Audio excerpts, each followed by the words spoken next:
বন্ধুরা, আগের ভিডিওতে তোমাদেরকে কথা দিয়েছিলাম লেপচাখা থেকে আলিপুরদুয়ার পৌঁছে একটা গাড়ি নিয়ে আমরা মূর্তি, বিন্দু, ঝালং এইসব জায়গাগুলো ঘুরে দেখব। যেমন কথা তেমন কাজ। সকালবেলা ঘুম থেকে উঠে আমাদের রেডি হওয়ার আগেই ড্রাইভার কাকু গাড়ি নিয়ে হাজির। যাই হোক, বেশ হুটোপাটা করে উঠে পড়লাম গাড়িতে। সকাল তখন 7:15। গাড়ির মধ্যে থেকেই আমরা একটু প্ল্যান করে নিচ্ছিলাম কোথায় কোথায় কীভাবে ঘুরবো আর কি করব। দুপুরে পাহাড়ি খরস্রোতা নদীতে স্নান আর সঙ্গে খাওয়া দাওয়া তো রয়েইছে। আমি প্রান্ত কুণ্ডু। আমার এই ছোট্ট ভিডিওর মধ্যে দিয়েই আজকের দিনটা আমরা কেমন কাটালাম, কি করলাম তোমাদের সঙ্গে ভাগ করে নেওয়ার চেষ্টা করব।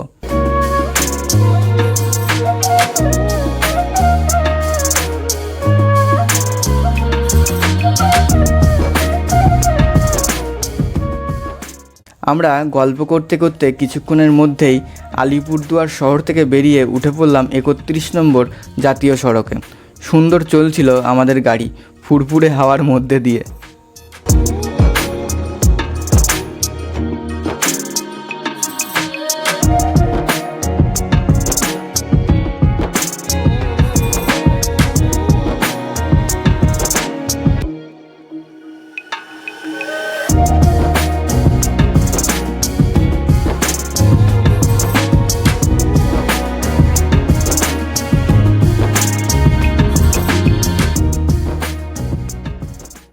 আমরা পৌর নদী ক্রস করে কিছুটা পথ এসে একটা পেট্রোল পাম্প থেকে আমাদের গাড়ির পেট ভরিয়ে নিলাম।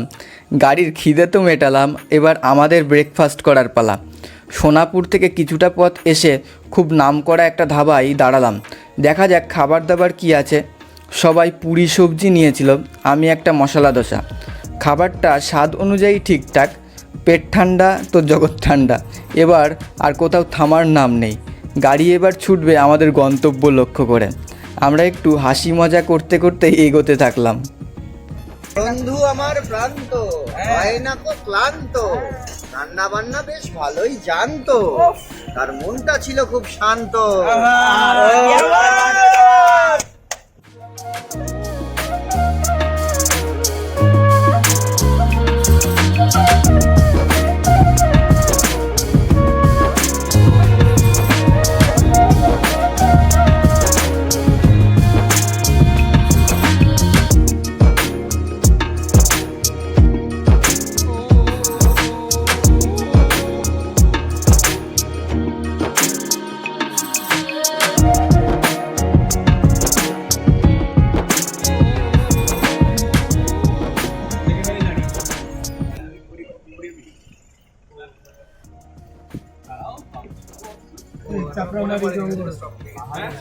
চাপড়ামারি শুরু হয়ে গেল।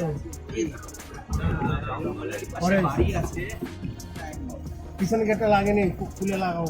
হ্যাঁ, খুলে লাগাও। রাস্তা কি এখান থেকে পুরো খারাপ?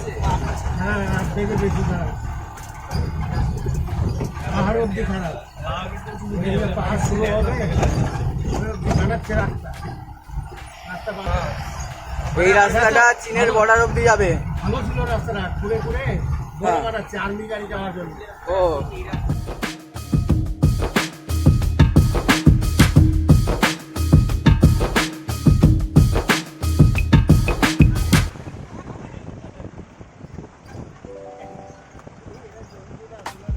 এই ভাঙাচোরা পথটুকু পার করে কিছুটা এগোলেই আমরা পাহাড় দেখতে পাবো।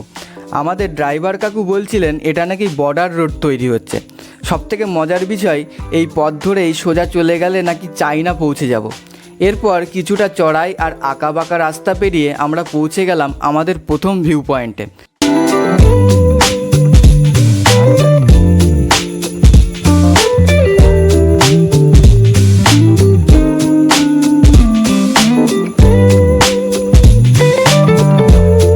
সেখানে একটু দাঁড়িয়ে চা খেয়ে আবারও জার্নি কন্টিনিউ করলাম। ঝালং নদীর ব্রিজ ক্রস করে এসে ভুটান বর্ডারের খুব কাছাকাছি একটা জায়গা, সুন্দর একটা ঝর্ণার ধারে ফ্রেশ হওয়ার জন্য দাঁড়ালাম। জলটা যেন কাচের মতো পরিষ্কার। এরপর অল্প কিছুটা পথ এসেই পৌঁছালাম ভুটান বর্ডারে।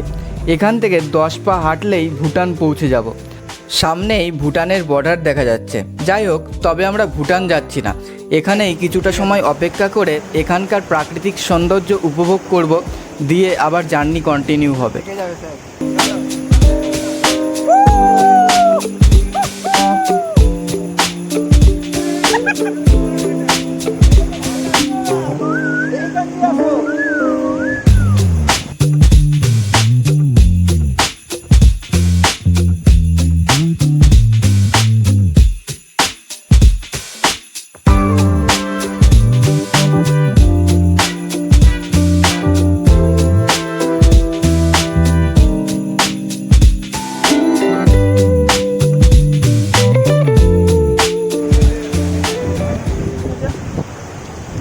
আর এখানেই রাস্তার উপর কিছু স্টলে ভুটানের চকলেট, ওয়াইন, কিছু হ্যান্ডক্রাফটেড জিনিসপত্র কিনতে পাওয়া যাচ্ছিল।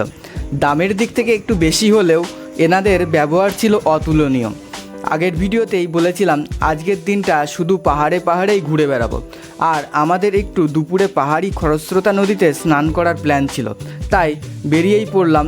ভালো একটা জায়গা দেখে সেখানে ঝর্ণার জলে স্নান করতে পারবো।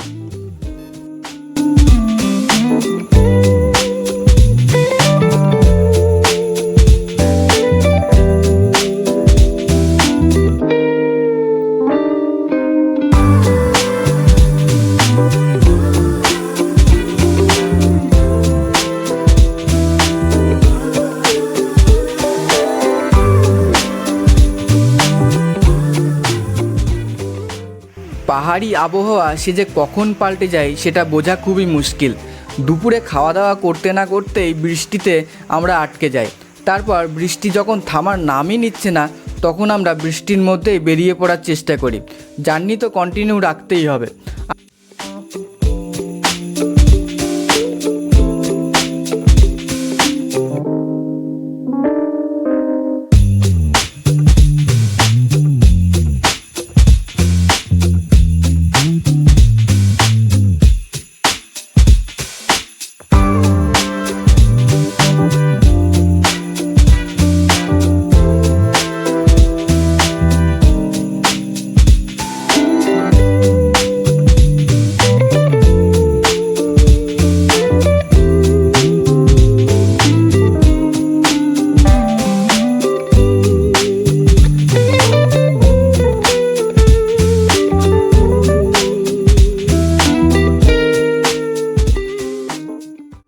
আর পাহাড়ে বৃষ্টি মানেই এক অপরূপ সুন্দর রূপ ধারণ করে।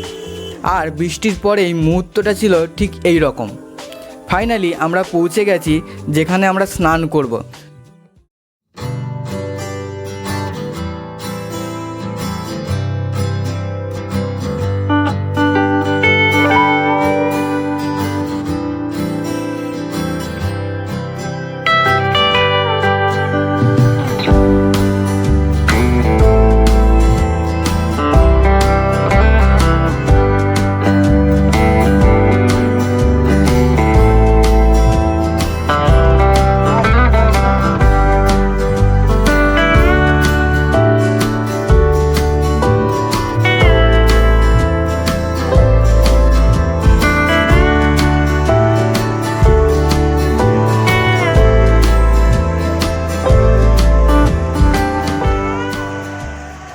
স্নান পর্ব সেরে আমরা আবারও বেরিয়ে পড়লাম চা বাগানের মধ্যে দিয়ে নেক্সট ডেস্টিনেশনের উদ্দেশ্যে। বিকাল বিকাল হয়ে গেছে, একটু পরেই সন্ধ্যা লাগবে। আর একটা দুটো জায়গা ঘুরে আমরা আবার আলিপুরদুয়ার ফেরত যাব। লাস্ট আমরা ঠিক এই লোকেশনটাই এসে পৌঁছাই। অনেকটা বড় চায়ের বাগান। জায়গাটার নাম হলো সামসিং। ওইদিকে সবাই একটু খাওয়া দাওয়া করছিল, আর সেই পাকে আমি একটু সূর্যাস্ত যাওয়ার টাইম ল্যাপস নেওয়ার চেষ্টা করছিলাম, যদিও খুব একটা ভালো আসেনি। বাই বাই সামসিং, দেখা হবে আবারও। এখন পুরো অন্ধকার পাহাড়ি আঁকাবাঁকা পথ পেরিয়ে আমরা মেইন রোড ধরে নিয়েছি আলিপুরদুয়ার ফেরত যাওয়ার জন্য। সারাদিন খুব আনন্দ করেছি, এখন খুবই ক্লান্ত। হোটেল রুমে কোনোরকম ফিরে অল্প কিছু ডিনার করে ঘুমিয়ে পড়তে হবে। পরের দিন খুব সকালবেলা উঠে আমরা যাব সিকিয়াঝোড়া জঙ্গল সাফারি করতে।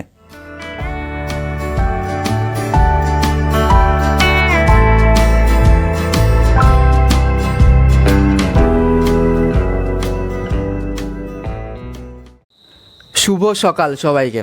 আজকে আমরা যাচ্ছি সিকিয়াঝোড়া জঙ্গল সাফারি করতে। আগের দিন এতটাই ক্লান্ত ছিলাম যে আজকে ঘুম থেকে উঠতে উঠতে অনেকটাই দেরি হয়ে গেছে। জানি না সাফারি করতে গিয়ে আদেও কিছু দেখতে পাবো কিনা, কারণ জঙ্গলের বেশিরভাগ পশু পাখিরাই সকালের দিকে বের হয়, আর এখন তো অনেকটাই রোদ্দুর উঠে গেছে। কিছু করার নেই, তাও একবার আমাদেরকে ঘুরে আসতেই হবে, কারণ আজকেই আমাদের লাস্ট দিন আলিপুরদুয়ারে। বিকালবেলা পদাতিক ধরে বাড়ি ফেরার পালা।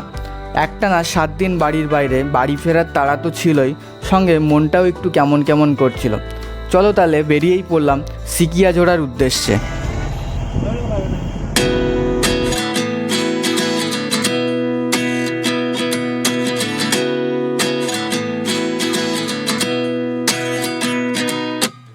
At 29 and I find myself wondering what did happen to the last 10. I ran away with my life, fast forward, never turn back again. It's kind of funny that the more we pass time, the more we need to set them rewind. And 19 was the year I had to leave you, but now I'm seeing all the signs. Is this really happening? I can't believe it's true. I'm just as surprised as you. Is this really happening? I can't be too sure, but one day I'll be yours again. কিছুক্ষণের মধ্যে আমরা পৌঁছেও গেলাম সিকিয়াঝোড়া। Driver কাকুর থেকে একটু জেনে নিচ্ছিলাম এখানকার প্রবেশ মূল্য ও নৌকাতে সাফারি করতে কত টাকা কি লাগবে। যথারীতি টিকিট কেটে নিলাম। জনপ্রতি এখানে প্রবেশ মূল্য 20 টাকা ও নৌকাতে সাফারি করতে গেলে লাগবে জনপ্রতি 60 টাকা। আর এখানে তোমরা যদি গাড়ি নিয়ে আসো তাহলে পার্কিং চার্জ নেবে 60 টাকা। উঠে পড়লাম নৌকাতে জঙ্গল সাফারি করার জন্য। তোমরা ভিডিও দেখে কিছুটা হলেও বুঝতে পারছো তখন কতটা রোদ্দুর উঠে গেছিলো। এর মধ্যে কোনো পশু পাখির দেখা মিলবে বলে আমার মনে হয় না।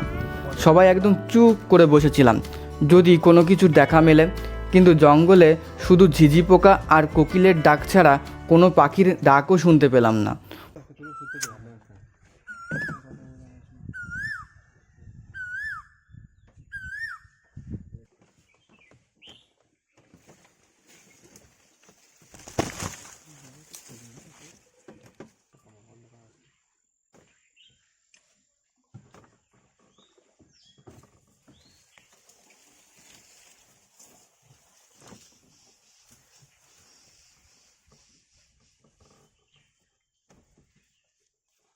প্রচণ্ড রোদ্দুরের মধ্যে গা হাত পা যে পুড়ে যাচ্ছিল।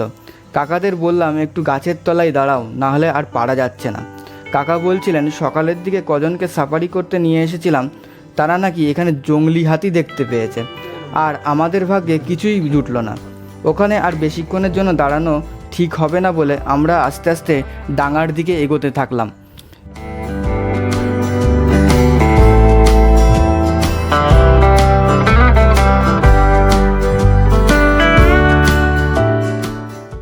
এখন গাছের তলায় দাঁড়িয়ে আগে একটু ঠান্ডা হব, তারপর আবার আলিপুরদুয়ার ফেরত যাব।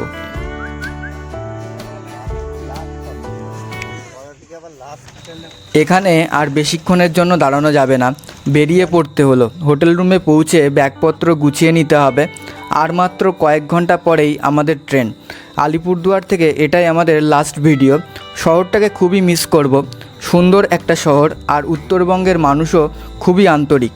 এখান থেকে মাত্র 5 কিলোমিটার গেলেই চায়ের বাগান দেখা যায়। কয়েক ঘন্টা গাড়ি করে ট্রাভেল করলে পৌঁছে যাওয়া যায় পাহাড়ে। সর্বোপরি অভিজ্ঞতা খুবই ভালো ছিল। আবারও আসবো, কোনো এক অফবিট জায়গা নিয়ে ভিডিও বানাবো। আর এই ভিডিওটা যদি ভালো লেগে থাকে তাহলে অবশ্যই একটা লাইক, কমেন্ট আর শেয়ারের মাধ্যমে আমাকে উৎসাহিত করতেই পারো। আর ভুলভ্রান্তি হলে সেটাও কমেন্ট বক্সে জানাতে ভুলো না। হোটেলের সামনে থেকেই একটা টোটো ধরে নিলাম আমরা নিউ আলিপুরদুয়ার জংশনে পৌঁছানোর জন্য। সন্ধ্যা 5:40 আমাদের ট্রেন 12-378 পদাতিক এক্সপ্রেস। স্টেশনে পৌঁছে ফটাফট টিকিট কেটে একটা ফাঁকা কামরা দেখে উঠে পড়লাম। আমাদের যেহেতু কনফার্ম টিকিট ছিল না, তাই জেনারেল কামরাতেই ট্রাভেল করতে হবে। ট্রেনে উঠে আমরা 7 জনাই সিট পেয়ে গেছিলাম। ঝালমুড়ি খেতে খেতে আর লুডো খেলতে খেলতে কয়েক ঘন্টা বেশ ভালোই কাটলো। কিন্তু তারপর আমাদের জার্নিটা যে আরও কতটা সুন্দরভাবে কাটলো সেটা তোমরা একটু দেখে বুঝেই নাও।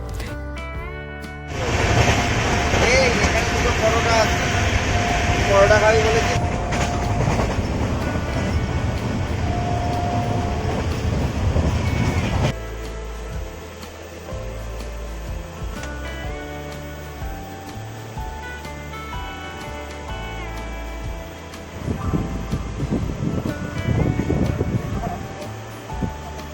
এরপর আমরা আবার শিয়ালদা থেকে কৃষ্ণনগর লোকাল ধরে কৃষ্ণনগরে ফিরে আসি। টানা 7 দিন পর বাড়িতে ফিরছি আমরা। 12 থেকে 15 ঘন্টা জেনারেল কামরায় ট্রেন জার্নি করে হাজারো ক্লান্তির পরও সবার মুখে হাসি ছিল, কারণ আমাদের এই ট্রিপটা কোনো বাধাবিঘ্ন ছাড়াই সম্পন্ন হলো। ভগবানকে অশেষ ধন্যবাদ জানিয়ে ভিডিওটা এখানেই শেষ করতে হচ্ছে। দেখা হবে অন্য কোনো ভিডিওতে অন্য কোনো গল্প নিয়ে। আর আমাদের মতো তোমরাও যদি খেতে ও ঘুরতে ভালোবাসো তাহলে অবশ্যই চ্যানেলটিকে সাবস্ক্রাইব করে যেও। টাটা। সব মাছ হবে সব। সবাই আয় বলো। এখন ভাই প্রথম অক্ষর হাই, দ্বিতীয় অক্ষর ভাই। আর আমি কোলে বসে